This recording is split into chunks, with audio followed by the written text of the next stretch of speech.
Je démarre tout de suite, mais pour ceux et celles qui sont encore en train de prendre du café, ne vous inquiétez pas, les premières choses, c'est juste, je vous présente qui je suis. On a déjà dit que j'étais collaborateur au Liège Game Lab, ce qui est ma première et toujours mon affiliation actuelle. Et actuellement aussi, depuis 2 ans, je suis à l'AKU Leuven, donc à cheval sur plusieurs institutions, à l'Institute for Media Studies et au Mint Lab, qui sont aussi des organes de recherche et d'enseignement qui s'intéressent aux jeux vidéo, entre autres, mais à tous les médias numériques. Vous dire aussi qu'à côté de cette activité scientifique, j'ai été par le passé, j'étais enseignant, mais dans l'enseignement supérieur, ce qui va expliquer qu'une partie des choses que je vais présenter ici sont liées à des enseignements plus orientés université ou haute école. Et je suis aussi formateur en éducation permanente. Alors je m'attendais à un public tout à fait enseignant. J'ai vu qu'il y avait aussi pas mal de gens qui étaient dans le secteur culturel et d'autres gens qui étaient venus par intérêt, ce qui est très bien, continuent à venir. Mais ça veut dire qu'il y a quelques notions d'éducation aux médias dont je vais parler, qui seront plutôt un détail, parce que j'ai axé sur la partie enseignement, mais il ne faut pas hésiter dans les questions, la discussion par après, à faire revenir sur votre pratique professionnelle et voir si on peut en discuter. Je ne dis pas que je vous apporterai une solution, mais peut-être plutôt une piste de réflexion. Et piste de réflexion, c'est aussi le titre de mon intervention, puisque je veux vous parler d'une manière particulière de jouer, qui est en fait celle d'essayer d'aller au fond des jeux vidéo, de les décomposer et d'avoir des pistes pour l'analyse de jeux vidéo. De quoi est-ce qu'on va parler? D'abord d'une certaine image du jeu vidéo dans les médias, sa représentation, et plus particulièrement, je vais partir de ce que je connais le mieux, c'est la recherche autour du jeu vidéo, et de montrer comment cette recherche est présentée, est rendue, et aussi pour une partie est menée. Donc ce n'est pas qu'une représentation dans les médias, c'est aussi la façon dont elle est réellement faite. Et petit à petit, je vais évoluer vers le secteur de plus en plus de l'enseignement et donc l'application de choses qu'on a essayé de faire avec des collègues dans le domaine de la recherche. Ensuite, je terminerai sur justement des pistes d'outils et vous verrez que certaines choses sont prêtes, certaines choses sont encore en cours de création au niveau de ce modèle de l'analyse de jeux vidéo et de son enseignement. Pour commencer, c'est une petite plongée dans des brèves ou des articles en ligne qu'on peut aussi retrouver parfois dans les journaux, le même genre d'articles, sur les effets, c'est quelque chose qui est très étudié, des jeux vidéo, et c'est quelque chose sur lequel je travaille également, et des collègues à moi. Et la première question que je vais vous poser, et vous pouvez réagir, j'essaierai de le répéter dans le micro pour que ça passe sur la vidéo, c'est de quoi, question simple pour commencer, de quoi est-ce qu'on parle dans ces titres qu'on a à l'écran? De quoi parle-t-on? Voilà, de l'impact des jeux vidéo sur la santé, très souvent, parfois un peu sur les performances qui peuvent être scolaires, académiques, dans la société, etc. Donc, de l'impact des jeux vidéo. Ça, c'était la question facile. À la maison. Oui, effectivement, le fait que ce soit le fait de jouer à la maison, ça fait une différence par rapport aux interventions précédentes, et c'est bien de l'ajouter. De quoi est-ce qu'on ne parle pas? Fantastique, je pense qu'on peut arrêter la conférence tout de suite.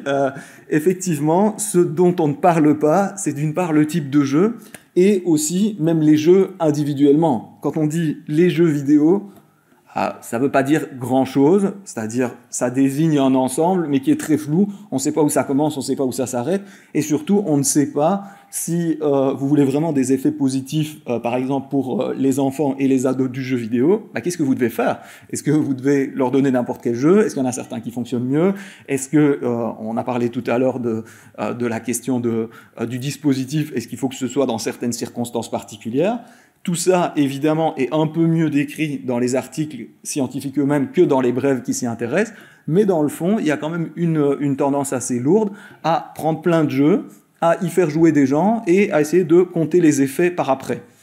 Ça fonctionne jusqu'à un certain point. Le point où ça s'arrête, c'est quand on essaye d'aller dans le détail et de se dire bien quel type de jeu fonctionne mieux avec certaines choses, quel type de jeu est plus intéressant. Et là, je sors de l'étude des effets proprement dit, par exemple pour certaines compétences culturelles, par exemple pour certaines réflexions politiques, par exemple quel jeu faut-il éviter dans certains contextes.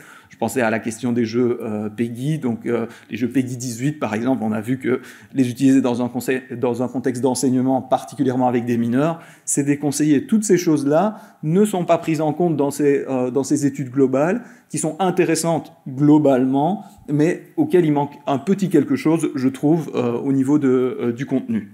Mais ça, c'est ma question suivante. Quelle précision est-ce que vous aimeriez avoir quand quelqu'un vous dit les effets des jeux vidéo sur la santé durant le confinement? Qu'est-ce qu'on pourrait préciser? On a déjà dit le type de jeu.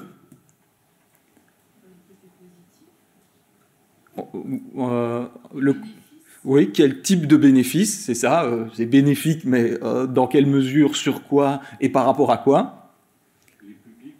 Les publics qui l'âge, donc on fera rentrer ça dans toute cette question du public.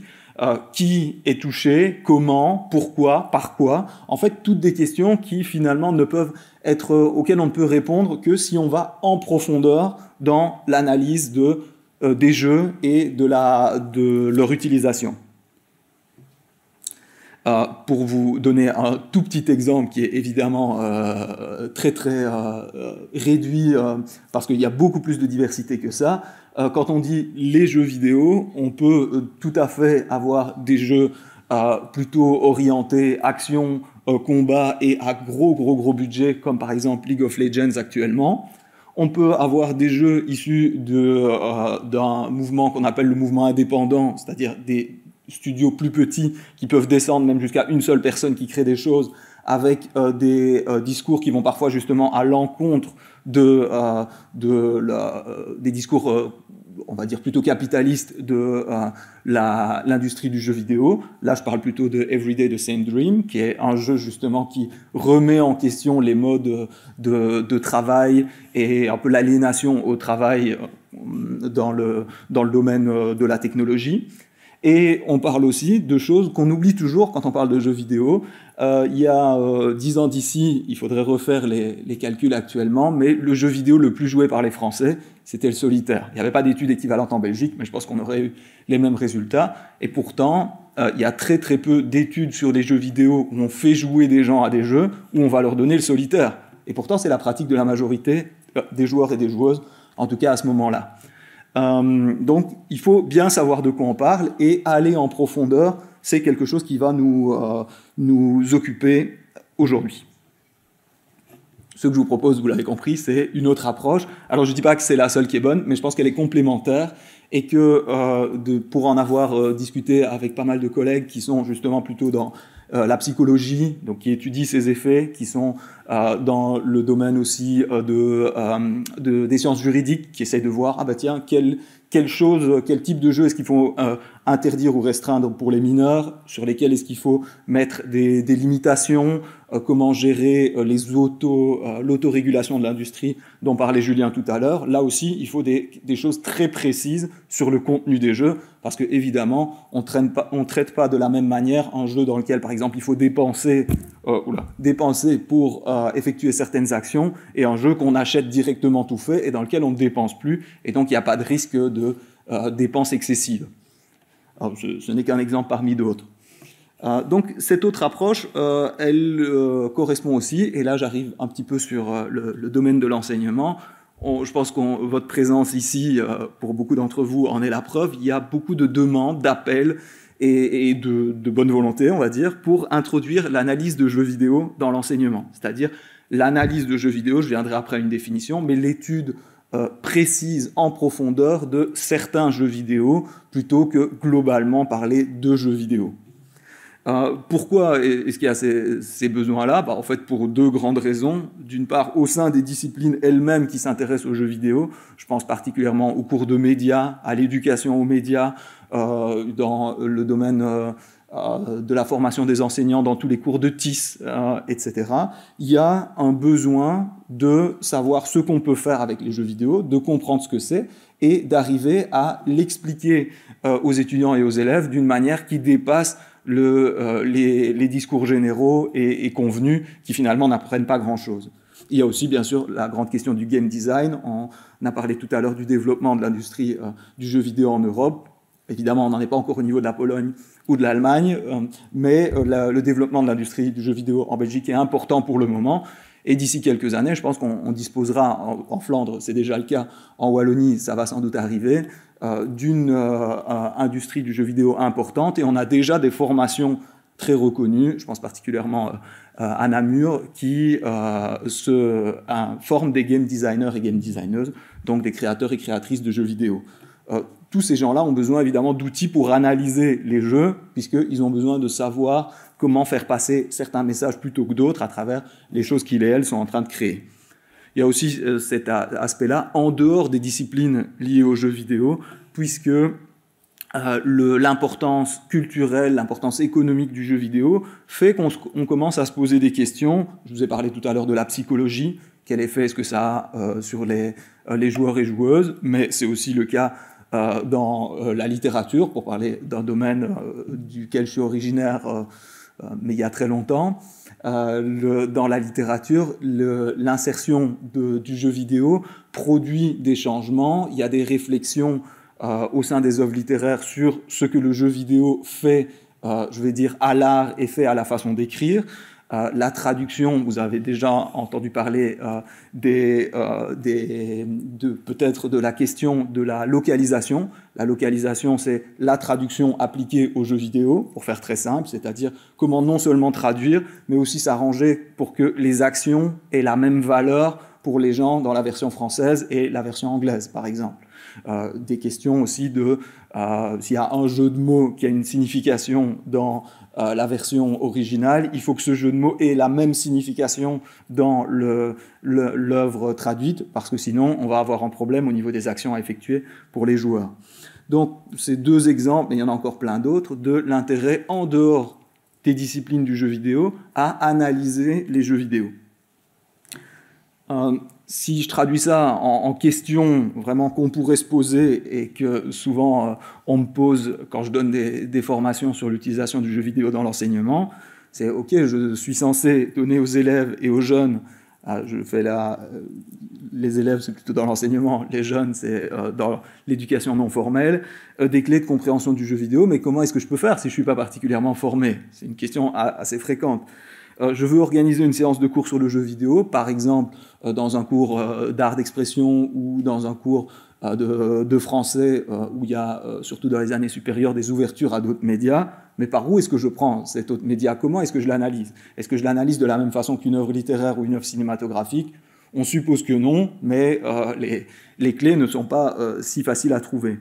Et quelque chose qui arrive très très souvent, c'est la question des TFE, des travaux de fin d'études, des travaux réflexifs. Ils ont plein de noms, mais on a très souvent, et mes collègues ont très souvent, des étudiants qui arrivent avec une idée très intéressante d'un TFE sur, parlons de la représentation d'une certaine période historique dans un jeu vidéo, et qui veulent mettre ça en place. Évidemment, c'est leur travail personnel, et la plupart des collègues sont d'accord d'encourager les initiatives personnelles, mais comment est-ce qu'on peut accompagner quelqu'un en lui donnant les clés particulières nécessaires à l'analyse des jeux vidéo? Et donc ça, c'est des questions qui président un peu à la réflexion que j'ai maintenant, et quand je dis jeu, vous allez voir que c'est un jeu qui est très collectif, parce qu'on est beaucoup à travailler autour de cette question-là. Je vous avais promis une définition, elle est très longue, et comme dans toutes les définitions, il y a plein de morceaux qui ne sont pas utiles. Ce qui est vraiment important, et j'ai pris une définition d'une dame qui s'appelle Annika Verne, qui dit que, en fait, analyser, c'est déconstruire, décomposer, en jouant soi-même à un jeu vidéo. Ça, c'est la première méthode. Donc, je joue pour comprendre, d'où mon titre. Mais on utilise aussi diverses méthodes, et c'est là que ça devient un peu plus flou, qui peuvent aller de l'observation des joueurs à la lecture d'articles en ligne. On a parlé tout à l'heure du fait de voir des vidéos de let's play. Tout ça, ça peut entrer ou non en ligne de compte si je veux faire une analyse. Pour ceux et celles parmi vous qui viennent de disciplines qui ont l'habitude de faire de l'analyse, je pense notamment à l'histoire, mais aussi au cinéma, à la littérature, à toutes les études culturelles, pour le dire largement, ça va sans doute faire écho à des autres types d'analyses. Si j'analyse un texte, je dois aussi le décomposer, je dois aussi partir d'une signification de surface pour arriver petit à petit à une signification un peu plus profonde et j'espère un peu plus juste. Si je vous dis que ça marche dans plusieurs disciplines, la réponse ou le corollaire, c'est toujours qu'il y a énormément d'approches. Si vous lisez ce qu'on s'est empressé de faire dès qu'on a eu cette idée-là avec mes collègues, si vous lisez la littérature scientifique consacrée à l'analyse de jeux vidéo, déjà il y en a pas mal, et en plus les gens sont assez peu d'accord sur la façon dont il faut fonctionner. Il y en a qui n'expliquent pas, ça c'est évidemment pas pratique si vous voulez le refaire. Ils n'expliquent pas comment ils sont arrivés à dire que tel jeu, par exemple, je ne sais pas, Call of Duty représentait une vision très très militarisée de la relation entre différents pays et aussi de la masculinité, de la façon de se comporter dans une société, etc.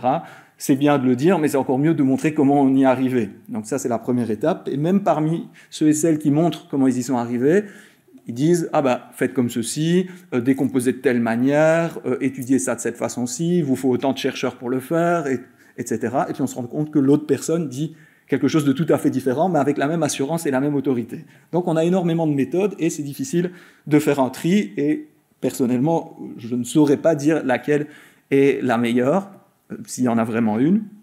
Donc une approche qu'on a essayé d'avoir, c'est une approche large qui dit, d'une part, montrer tout ce qui est possible, c'est-à-dire montrer ce qui, à un certain moment, a été considéré, soit dans la recherche, soit dans la pratique, comme une manière d'analyser, et inviter, et ça c'est, je suis content parce que c'est un mot-clé où je rejoins les interventions précédentes, à la réflexivité. À partir du moment où vous-même vous réfléchissez à pourquoi vous utilisez tel ou tel outil, et que vous invitez les autres à comprendre et à partager ou non cette réflexion, je pense que là, on peut s'entraider et créer des choses qui sont compréhensibles pour le public. Et ça peut tant être un public on va dire, de collègues, de confrères, ou qu'un collègue d'étudiants et d'étudiantes. J'ai fait une drôle de phrase. Un public d'étudiants et d'étudiantes. J'avais prévu un petit booklap. Le problème, c'est que je n'ai pas facilement accès à la vision en ligne des résultats du booklap. Donc, je vous propose de ne pas flasher ce code et plutôt, comme vous l'avez très bien fait tout à l'heure, de me dire, est-ce qu'il y en a parmi vous qui ont déjà analysé à la main levée des jeux vidéo, que ce soit dans le contexte plutôt de l'enseignement ou dans un contexte plus culturel, éducation du dehors ou quelque chose comme ça.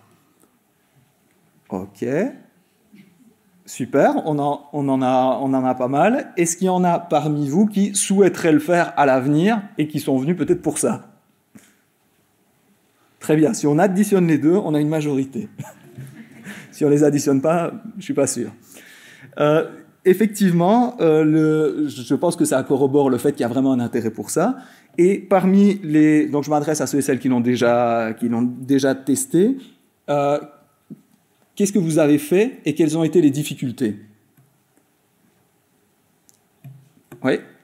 La difficulté de savoir, l'analyse a été de voir qu'est-ce qui est représenté, qu'est-ce qui est jugé comme pertinent. Qu'est-ce qui est représenté, qu'est-ce qui est jugé pertinent en type d'image? Que faut-il dans un jeu pour que ça fasse égyptien?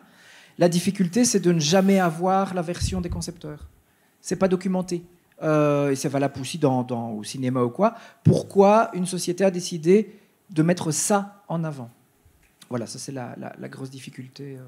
Ok, donc je retiens la question de l'intention peut-être et de l'intention originale des créateurs et créatrices. Une autre personne qui l'a testé et veut dire une difficulté?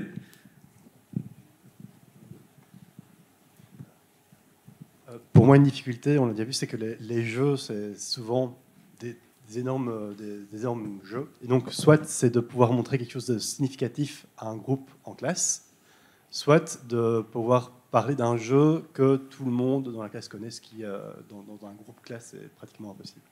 Ok, donc la question de, finalement, la taille et la signifiance de ce qu'on va analyser, comment faire des unités qui aient du sens, peut-être un dernier tour d'expérience.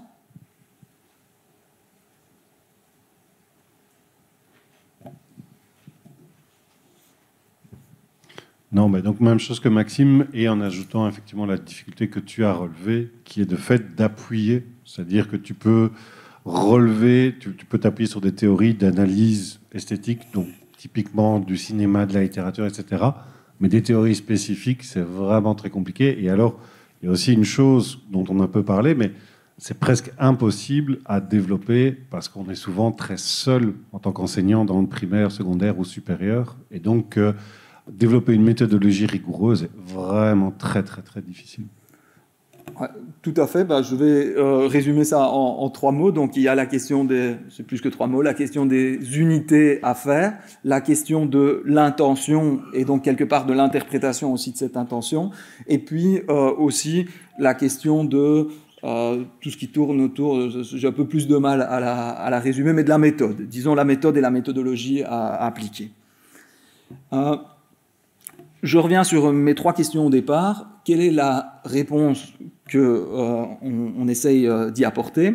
C'est donc pour la question de donner aux élèves et aux jeunes des clés de compréhension, on essaye de développer une boîte à outils d'éducation média. Pour ce qui est d'organiser une séance de cours sur le jeu vidéo, on essaie de donner un outil, le mot est un peu pompeux, de création curriculaire, simplement de développement de cours. Et pour accompagner un étudiant ou une étudiante qui réalise un TFE, l'exemple basique dont je vous ai parlé tout à l'heure, d'avoir une grille d'analyse réflexive.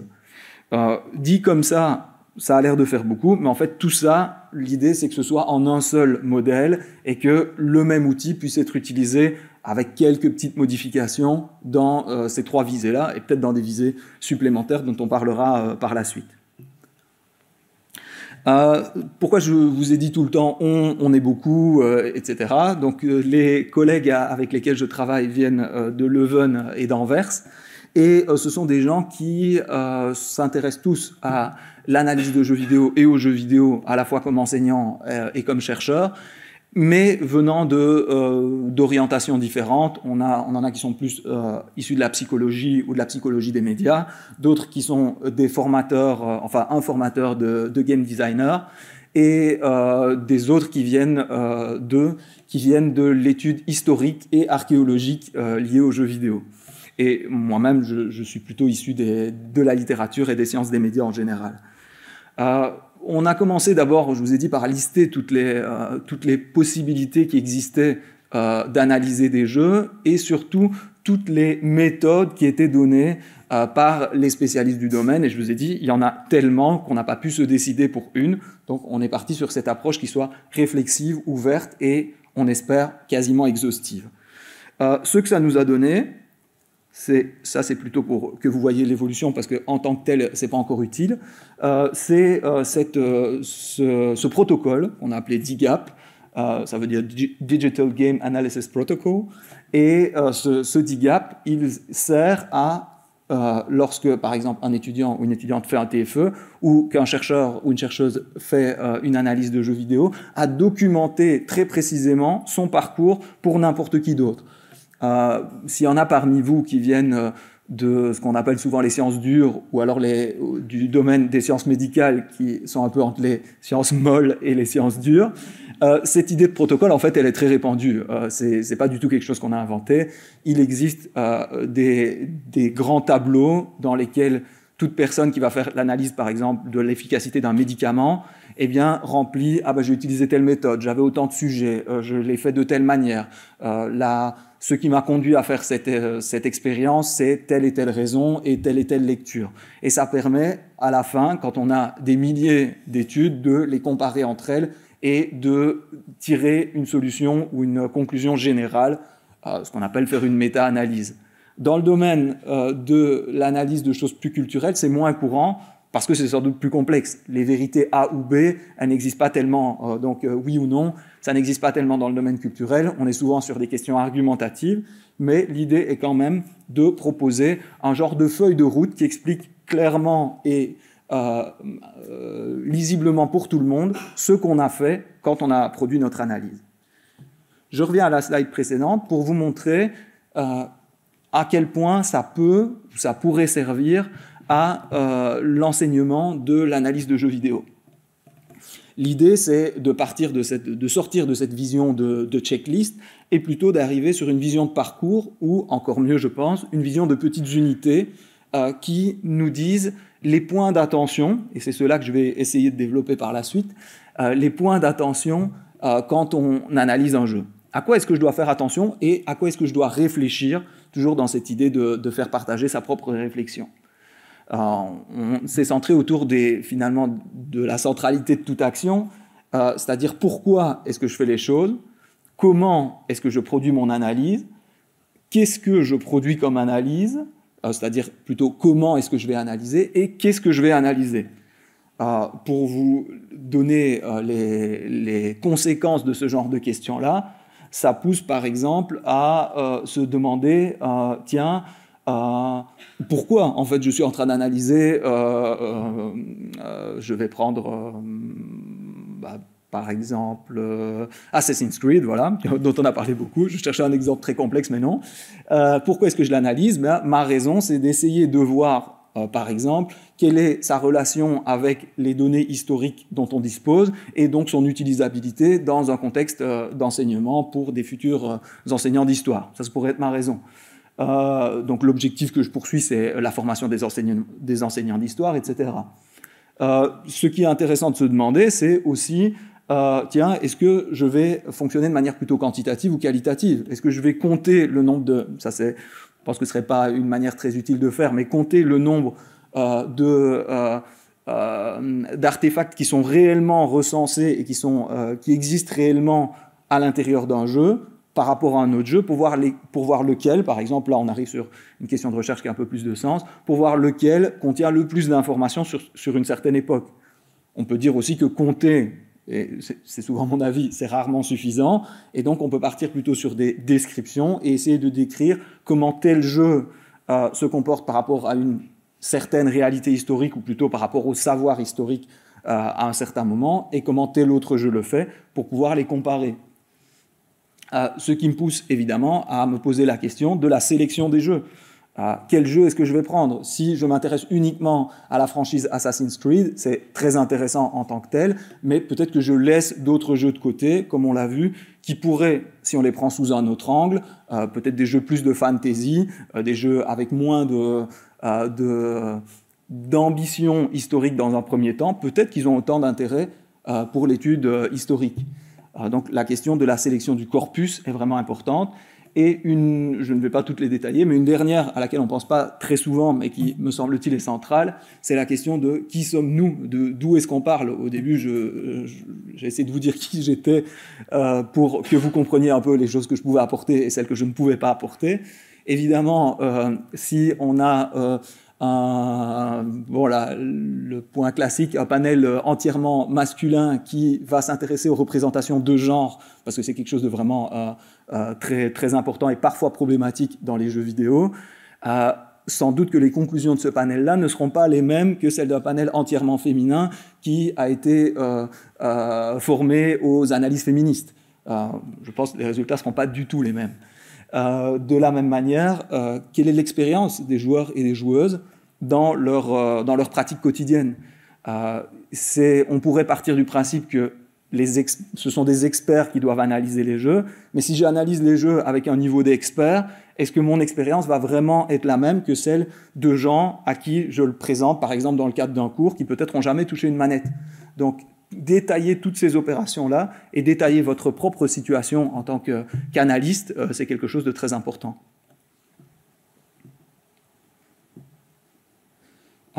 Ici, voilà. Les quelques points d'attention que je vais vous présenter maintenant, je suis parti du point de vue de ce modèle qu'on a appelé Didactigap, parce que c'est la suite de Digap du point de vue didactique. Du point de vue de la création d'un cours, maintenant, ce que je vous dis s'applique aussi à la boîte à outils d'éducation en médias et s'applique aussi à l'outil réflexif pour la rédaction de travaux. C'était juste qu'il fallait démarrer de quelque chose. La question du temps m'a interpellé à ce niveau là-dessus. Évidemment, elle est très très importante. Si vous disposez d'une seule séance dans un programme qui est déjà très chargé et que vous vous dites en une séance je veux analyser des jeux vidéo, vous n'allez pas aller aussi loin dans la réflexion et vous concentrer sur les mêmes choses que si vous aviez un cours complet, ce que j'ai eu la chance d'avoir, qui était consacré aux jeux vidéo. Je veux dire, c'est des conditions de luxe qui sont quand même assez rares. Et donc, fonctionner par bloc, par différentes questions centrales, permet aussi de délimiter ce qu'on va voir, ce qu'on ne va pas voir, tout en renvoyant les gens intéressés à toutes les autres possibilités de continuation de la réflexion. Je vous ai dit, je vous donnerai quelques points d'attention. J'ai déjà un peu commencé à vous parler de la sélection des jeux. Notre toute première question au tout début, qui était « Qu'est-ce que ça veut dire le jeu vidéo ?» En soi, ça ne veut pas dire grand-chose. Nécessite de se poser la question de ce qu'on entend par jeu vidéo. Est-ce que le jeu vidéo, ce sont les œuvres qui sont considérées comme les plus abouties techniquement? On a parlé du pôle un peu artistique et de la légitimité que ça apportait de dire que les jeux vidéo étaient de l'art. Ça peut être une option à poursuivre, mais ça nécessite de se couper de tout ce qui est la production plus commerciale et qui est sans doute beaucoup plus jouée. À l'inverse, si je me dis le jeu vidéo, c'est les 10 jeux auxquels on joue actuellement le plus, et c'est ceux-là que je vais analyser. Je suis sans doute très représentatif des pratiques des gens de façon globale, mais par contre, je ne suis pas du tout représentatif de la diversité du médium jeu vidéo. Encore une fois, on ne peut jamais tout faire, mais il faut le préciser, il faut préciser où on s'arrête et quelles sont les limitations de ce qu'on est en train de faire. Et se poser la question, je donnais tout à l'heure l'exemple de l'idéologie au sein des jeux vidéo, qui est un point qui a été le sujet de beaucoup d'analyses. Si je veux me concentrer sur le panel idéologique qu'on peut trouver dans beaucoup de jeux vidéo, ma sélection, elle ne doit pas être, comme je le montre sur la slide suivante, de simplement prendre les jeux les plus joués, parce que les jeux les plus joués, ils vous donnent une bonne idée de ce que les gens font, mais ils ne vous donnent pas une bonne idée de toute la possibilité de différents modèles économiques, modèles politiques, modèles sociaux qui peuvent être représentés dans les jeux. Cette idée de choisir parmi une liste représentative, c'est quelque chose qui est très fréquemment utilisé parce que ça permet encore une fois de montrer la pratique globale du jeu vidéo, mais parfois il faut s'en écarter si on s'intéresse, je vous parlais tout à l'heure de la représentation du genre. Si vous prenez les jeux les plus, donc les top grossing, c'est ceux qui font le plus d'entrées financières, les 4 premiers, dans les 4 premiers, il y en a peut-être un qui a une dimension de genre qui est vraiment importante. Les autres, non. Donc, si vous voulez faire une analyse sur la représentation des différents genres dans les jeux vidéo, ne prenez pas une liste complète des jeux les plus joués. Partez sur une sélection de différents jeux plutôt orientés vers la variété. Quel jeu on étudie, on vient d'en parler. Ça pose évidemment des questions, et là je suis plutôt sur l'éducation aux médias. Comment est-ce qu'on construit le canon du jeu vidéo? Le canon, c'est-à-dire les œuvres qu'on retient, les œuvres qu'on juge importantes.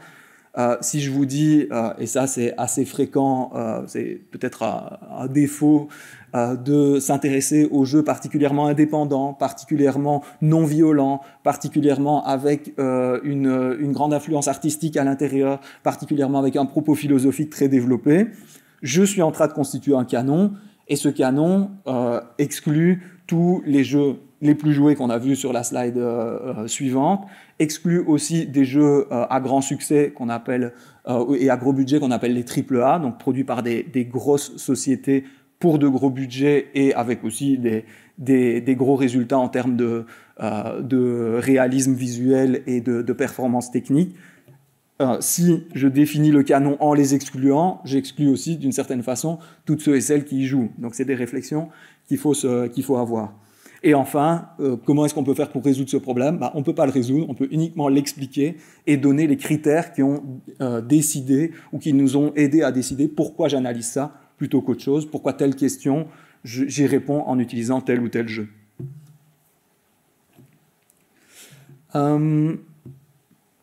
Oui, ici je vous donnais un exemple d'élaboration du corpus, c'était l'exemple des jeux de guerre de tout à l'heure. C'est un chercheur, si on parlait tout à l'heure d'outils, si vous cherchez des outils d'analyse de jeux vidéo, moi ce que je vous propose c'est quelque chose de global, mais si vous voulez une méthode à utiliser directement, Rémi Kayat a écrit un article spécialement de méthodologie très intéressant sur comment analyser l'idéologie dans les jeux vidéo. Donc ça peut être une ressource intéressante. Et il a utilisé la franchise Call of Duty pour les raisons qu'il explique et que je ne vais pas détailler, mais encore une fois, il y a une réflexion qu'on essaie de placer derrière ce choix. Je voulais vous dire un mot aussi des méthodes utilisées. La question quantitative ou qualitative, on en a discuté. La question qui est importante aussi, c'est celle du cadre théorique qu'on va utiliser et ce qu'on va analyser dans les jeux. Est-ce que je m'intéresse au réalisme par rapport à des sources historiques? Est-ce que je m'intéresse à la dimension de genre? Ça, c'est l'autre exemple que je vous ai donné. Je pourrais aussi m'intéresser, et ça, je vous montre l'exemple suivant qu'il faut expliquer parce que sinon, il n'est pas parlant. Oui, il fait un peu peur. Ça, c'est l'extrait d'une étude qu'on est en train de mener avec un collègue, et c'est particulièrement lui qui s'en occupe, donc je ne veux pas du tout en tirer le mérite. C'est une étude sur les mécanismes économiques. Donc, comment est-ce qu'un jeu vidéo peut vous demander d'acheter certaines choses? Comment est-ce qu'un jeu vidéo, ce qu'on appelle les free-to-play, ils sont gratuits à jouer, mais en réalité, ils ne sont pas gratuits, puisqu'il y a plein d'options qui sont payantes. Eh bien, c'est une analyse de comment fonctionnent ces options payantes. Donc, on est plutôt sur des questions on va dire, de l'économie interne d'un jeu vidéo. Et pourquoi est-ce que je vous ai mis cet exemple-là? Pour montrer dans les faits comment ça se passe quand on essaye d'analyser en profondeur un jeu. Eh bien, on définit ces critères, ces catégories, et puis on essaye d'aller au plus petit élément possible et de décrire, tiens, le petit espace magasin dans le jeu où on peut acheter des bonus, il est structuré de telle manière, il vous demande de faire ça, il utilise telle monnaie, il utilise tel terme pour ne pas dire le mot argent, parce que sinon on le classerait dans la mauvaise catégorie sur le Google Store où on peut le télécharger, etc. etc. Et le cadre théorique, c'est aussi quelque chose d'important, c'est-à-dire à quoi est-ce que vous allez vous référer comme base pour votre analyse, puisqu'on ne peut pas tout inventer, on ne peut pas développer une méthode de A à Z, on l'a dit tout à l'heure, par manque de temps et par solitude aussi dans la pratique. Donc on doit se référer à des choses qui existent. Il en existe pas mal, mais selon le cadre que vous utilisez, pensez aux questions des grilles d'analyse. Quand vous analysez un document, selon la grille que vous allez utiliser, vous n'allez pas sortir avec le même résultat. Eh bien, le cadre théorique, vu de façon plus globale, c'est la même chose. Si vous utilisez un autre outil que je vous conseille, qui est celui qui a été créé par un ancien collègue de Liège, qui essaye de diviser un jeu vidéo en des toutes petites unités, qui s'appellent des ludèmes, et qui consistent en une image, par exemple un champignon dans Super Mario. Le ludème du champignon, eh bien, c'est une image de champignon, un petit tududut que je fais assez mal quand on l'obtient, et une action qui est de faire grandir ou gagner un bonus à votre personnage. Ça, ce serait un ludème, et vous comprenez directement que utiliser ce cadre théorique, c'est assez puissant pour analyser des jeux très très en profondeur. Par contre, peut-être ne pas l'utiliser si vous devez en analyser 150, parce que ça prend très très longtemps de fonctionner de cette manière-là. Je prends encore un dernier point, je ne sais pas du tout où on en est, il reste 5 minutes, fantastique, un dernier point, et puis j'essaierai de conclure. Ce à quoi on pense assez rarement, ici j'ai dit des choses, si vous avez eu l'habitude de faire des analyses par le passé, ça vous sonne sans doute connu, mais ce à quoi on fait peut-être moins attention, et là j'arrive sur la question de la spécificité du jeu vidéo et des difficultés spécifiques pour sortir d'une analyse globale et aller vers une analyse qui dit ce qu'il y a de spécial dans les jeux, c'est que les jeux sont vendus, conçus et consommés de manière qui sont assez spécifiques. Par exemple, si vous utilisez des jeux contemporains que vous téléchargez sur Internet, par exemple via le Google Store ou l'équivalent, Google Play ou App Store, si vous les téléchargez, les versions selon les pays peuvent différer de très légèrement, c'est-à-dire les versions entre les pays, on va dire, relativement démocratiques. Et ça, elles diffèrent légèrement, mais il y a des choses importantes. Par exemple, en Belgique, le fait qu'il y a certaines transactions qui sont interdites par la loi ou par une certaine interprétation de la loi, ça fait que vous n'avez pas exactement le même jeu que si vous le téléchargez aux Pays-Bas qui est juste à côté. et vous n'avez pas, si vous y jouez aux Pays-Bas ou si vous y jouez en Belgique, si le jeu est bien conçu, vous n'aurez pas exactement la même expérience. C'est particulièrement criant, évidemment, si vous analysez un jeu quand vous trouvez en Chine, où les jeux sont, soit ils ne sont pas disponibles, ça c'est la première chose, soit il y en a certains de là-bas qui ne sont pas disponibles ici, ou alors il y a des versions qui sont très fort modifiées, notamment quand on à la représentation de l'histoire, de la politique, du rôle du Parti communiste, etc., etc. Donc c'est des choses auxquelles il faut faire attention et qu'il faut évidemment mentionner. Je veux dire, si vous analysez un jeu chinois, mais vous l'analysez en Belgique, vous n'allez pas du tout analyser la réalité d'un joueur ou d'une joueuse chinois. La question des plateformes, ça c'est un peu plus classique. Le jeu que vous aurez sur Switch n'est pas exactement le même que celui que vous aurez sur la PS4 ou sur la PS5. Des questions qui ont trait aussi un peu à notre vision de ce que sont les joueurs et de ce qu'est un bon joueur ou une bonne joueuse. La question du niveau de difficulté et du mode. Il y a une tendance assez lourde. Ici, je vous ai mis, parce que c'est un des premiers exemples très discuter de différents modes de difficulté. Donc c'est Doom en 1993, mais la même réflexion est dans les Doom les plus récents, peut-être pas dans le dernier. Il y a différents niveaux de difficulté, et le premier, il s'appelle « Je suis trop jeune pour mourir ». Évidemment, ça signifie à peu près je suis trop mauvais pour jouer au bon niveau de difficulté. Donc ça veut dire qu'il y a des variables et des questions vraiment de jugement qui sont liées au choix de la difficulté. Et vous-même, vous devez en être conscient quand vous choisissez certains modes, parce qu'on arrive sur la question de la durée d'un jeu. Si vous voulez faire tout le jeu dans tous les modes, sur Doom c'est possible.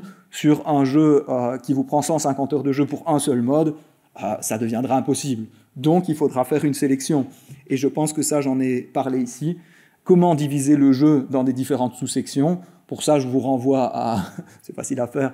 Je vous renvoie à l'article qui est disponible en ligne, mais on développe différentes méthodes pour choisir un chapitre, un niveau, faire des extraits qu'on enregistre de façon vidéo et analyser ces extraits vidéo, plutôt que de dire, ce qui est parfois impossible, j'ai analysé 150 heures de jeu, ou alors de le faire et de ne pas aller jusqu'au fond de l'analyse. Et la dernière chose qui est importante et qui va peut-être vous et nous sauver, c'est qu'on peut aussi choisir, et c'est même très conseillé, d'utiliser, encore un grand terme, des textes métaludiques, c'est-à-dire des textes sur le jeu, des autres créations médiatiques sur le jeu vidéo, comme par exemple les let's play, les vidéos de jeu, ou des tests, ou des solutions. Pourquoi ? Parce que ces gens-là, parfois, vont au bout des 40 fins qui sont possibles dans un jeu, tandis que vous, dans votre analyse, vous n'avez pu, enfin dans votre propre parcours, vous n'avez pu en avoir que 2. Vous pouvez tout à fait vous référer à quelque chose d'extérieur, mais il faut le signaler et agir en conséquence. Voilà, ceci, je vais vous passer, mais je vous montre simplement qu'on est en train de construire un parcours destiné à un cours généraliste sur le jeu vidéo. On est en train de développer une grille de réflexion pour des travaux en cours sur le jeu, ou alors terminer, par exemple, quand quelqu'un vient de finir la rédaction de son mémoire et qu'on lui donne un dernier moyen d'améliorer. Est-ce que tu as bien fait attention à ça? Est-ce que tu as bien fait attention à ça? Et l'idée, c'est de favoriser l'autoréflexivité. Et enfin, la boîte à outils pour l'éducation aux médias, elle fonctionne dans l'autre sens, c'est-à-dire qu'on revient à nos cases du milieu, par exemple notre contexte socio-démographique, par le biais de questions qui sont plutôt des questions sur les débats classiques autour du jeu vidéo. Le genre, l'origine sociale et ethnique dans la conception des jeux, pourquoi est-ce que c'est important ou pas important d'avoir une représentation, on va dire, globale donc du monde dans sa globalité dans un studio ou pas. Qu'est-ce que ça change, la façon dont on perçoit le jeu selon les différents continents, tout ce qui est les logiques économiques dont je vous ai un petit peu parlé, avec les jeux dans lesquels il faut payer ou ne pas payer, et que jouer gratuitement ne vous donne pas la même expérience que si vous jouez en payant, etc. Donc ça, ce serait la question de la boîte à outils.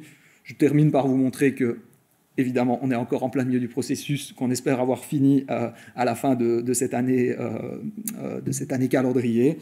Et j'ouvre la question sur vos avis sur ce projet qui en fait est une petite partie d'un processus de création d'une didactique du jeu vidéo. Merci.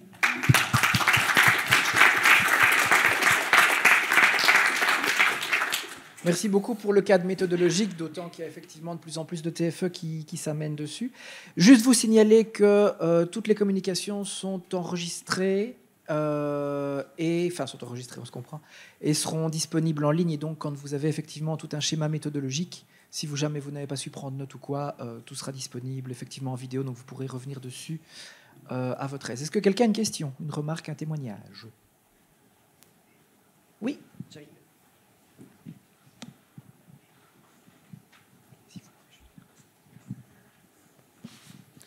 Bonjour. Vous avez parlé à tantôt de la réflexion qu'il y a au cœur d'un jeu vidéo. Que pensez-vous de la réflexion qu'il y a au cœur d'un jeu vidéo de type versus fighting? La question, c'est quelle a été la réflexion des développeurs et des développeuses et de l'équipe de création, c'est ça que vous voulez dire?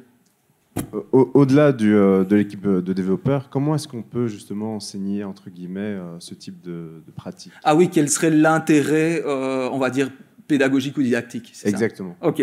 Je pense que moi, je vais d'abord répondre de mon point de vue, puis je vais essayer de donner une réponse un peu plus globale. De mon point de vue, qui étudie les récits numériques de façon générale et les jeux vidéo en particulier, pour moi, ça doit être abordé, ou ça peut être abordé, parce que c'est quelque chose de répandu, c'est une pratique qui, comme genre, c'est quand même quelque chose de... Je veux dire, ça existe depuis quasiment les débuts du jeu vidéo, ça fait référence à plein de choses, je veux dire, par exemple, les sports de combat qui existaient avant, donc il y a tout un lien avec un imaginaire du combat qui est très important. Il y a la question de, oui, la part importante que ça a dans le paysage du jeu vidéo. Et puis aussi, ça c'est ma conviction, que chaque objet culturel a un droit et un intérêt à être étudié. Donc ça, c'est une réponse qui est personnelle.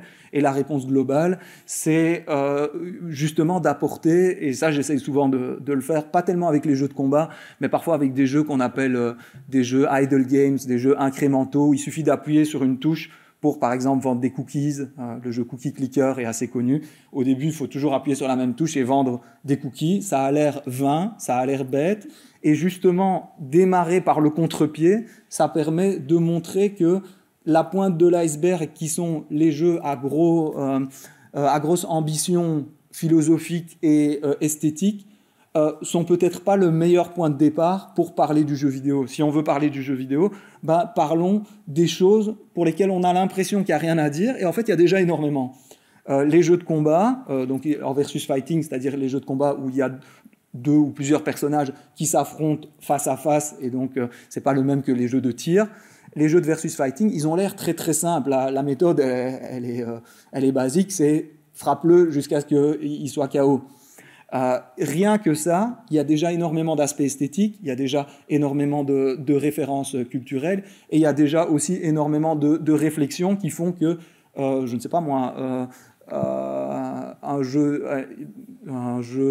du style Tekken n'est pas exactement la même chose qu'un jeu du style Virtua Fighter, qu'un jeu d'opposition entre des personnages fictifs est un peu différent d'un jeu d'opposition entre des personnages réels. Je pense par exemple à la grande série des Def Jam, où il faut faire s'affronter des gens qui sont connus dans le milieu du rap dans un jeu de versus fighting. Évidemment, si vous faites se battre 50 Cent contre The Game, ça charrie tout un imaginaire qui est lié à la pop culture, qui n'est pas du tout le même que si vous faites se battre un soldat random contre une karatéka.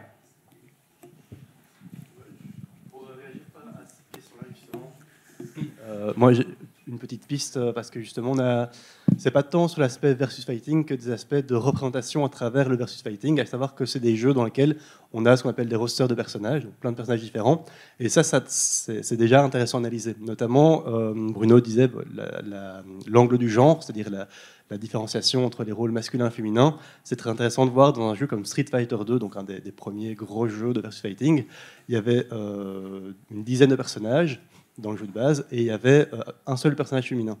Et donc on peut analyser ça, de voir pourquoi est-ce que dans ce jeu-là, dans les versions suivantes, il y a eu plus de personnages féminins. Pourquoi est-ce que dans le premier jeu, finalement, on avait chaque personnage qui avait un peu ses caractéristiques propres? Il y avait le sumo, il y avait le judoka, il y avait le boxeur, et il y avait la femme. De voir que le fait d'être une femme est une caractéristique qu'on met au même titre que plein de caractéristiques qu'on associe à des hommes. Ça, c'est une piste. La deuxième piste, c'est de voir justement comment chaque personnage a une nationalité différente, et ils se battent dans un décor, et ils sont habillés suivant des stéréotypes qui correspondent à la nationalité du personnage. Ça, c'est intéressant à analyser aussi. Et après, de rentrer vraiment dans le gameplay. Tiens, qu'est-ce que ça veut dire quand, dans le jeu, si on le fait en mode solo, on va devoir aller dans chaque pays et battre le personnage qui est représentatif de ce pays-là. Et qu'est-ce que ça dit, par exemple, d'une approche politique néocoloniale, ce genre de choses. Enfin, voilà. Pour dire que c'est parfois pas tant dans le style de jeu lui-même que dans ce qu'impliquent les représentations et plus loin les mécaniques de gameplay spécifiques au type de jeu. Voilà, c'était juste. Quelqu'un d'autre? En termes d'outils, aussi pour les enseignants, les médiateurs et autres, je pense qu'il y a aussi un gros travail à faire, c'est sur le glossaire. Qu'est-ce qu'un RPG? Qu'est-ce qu'un MMORPG? Qu'est-ce qu'un versus fighting? Voilà, où parfois l'enseignant, le médiateur peut se retrouver complètement perdu, parce qu'il va se retrouver face à des étudiants qui, eux, ont une pratique du jeu vidéo, et donc je pense qu'il y a peut-être aussi la question de la crainte du « Ah, l'étudiant va m'interroger, mais je ne maîtrise pas le terme. Qu'est-ce que ça implique ?» Il y a aussi la crainte et qu'on a beaucoup mesuré quand donc, on a créé le premier cours, je parle il y a quand même quasiment 5 ans, non, 6-7 ans, consacré aux jeux vidéo à l'université. Il y a aussi cette crainte chez les étudiants et étudiantes, c'est-à-dire qu'il y en avait beaucoup qui ne parlaient pas parce qu'ils se disaient « Ouais, mais moi je ne m'y connais pas. Ici, on a au premier rang les gamers. » Bon, il y a encore des aspects de genre, évidemment, qui jouaient là-dedans. Mais les personnes qui parlaient étaient celles qui avaient sans doute pas besoin d'être au cours et qui écrasaient des gens qui avaient besoin d'y être pour apprendre des nouvelles choses, et aussi des gens qui apportaient une vision qui n'était pas celle des experts ou de ceux considérés comme experts. C'est très intéressant d'entendre la vision de non-joueurs et de non-joueuses sur un jeu parce qu'ils font des références qui ne sont pas celles du public joueur directement. Donc d'autant plus important le côté glossaire. Là, l'avantage, c'est qu'on peut renvoyer à pas mal de travaux qui existent déjà. Il y a on parlait tout à l'heure de notre collègue Gaël Gilson qui a fait un beau travail de glossaire à la fin des outils pédagogiques qu'il a créés sur la base de sa thèse. Je ne sais plus s'il y a un glossaire dans Educageux, j'avoue, mais non, il n'y en a pas.